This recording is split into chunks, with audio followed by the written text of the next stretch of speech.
Okay, so I have this image assigned to the sphere, and I'm going. It's xcf.png because that's automatically exported from GIMP.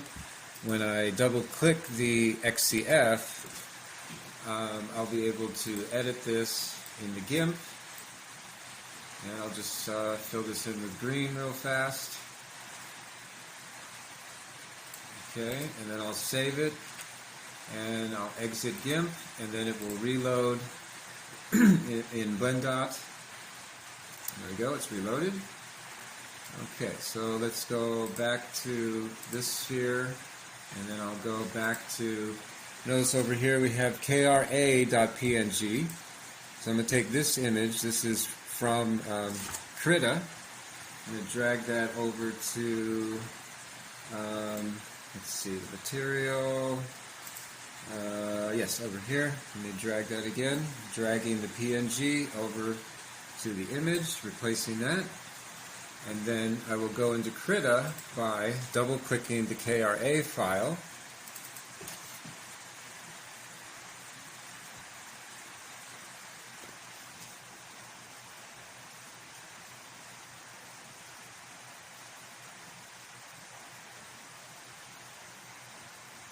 And let's see, I'll do something here.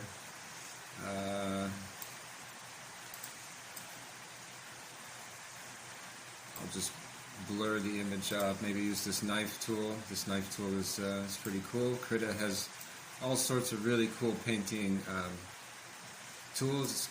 It's sort of the successor to the GIMP in some ways. And so let me save that. And then when I exit krita, it's going to reload in blendot.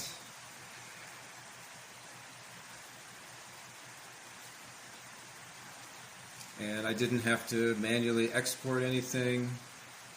This is just a small workflow improvement, but we plan to integrate with many open source software. We prefer Linux as our environment.